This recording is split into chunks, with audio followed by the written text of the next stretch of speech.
Hey guys, welcome back. So in this video, I'm going to show you how to open a zip file in Bambu Studio. So first, let's open our file on our computer and then let's find it where it is. Just like that. Now you see we have here our zip file.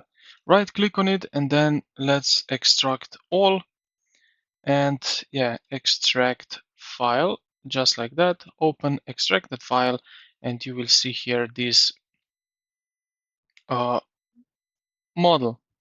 Now what we can do is just drag and drop into our uh,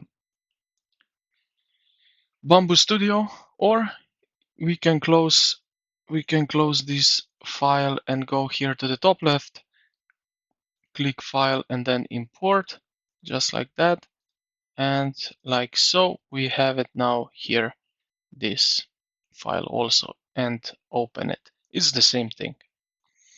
And yeah, this is pretty much it how you can import a zip file into Bambu Studio. I hope this video helped you out. If you did, consider to like the video and subscribe to the channel. Thank you for watching and I will see you in the next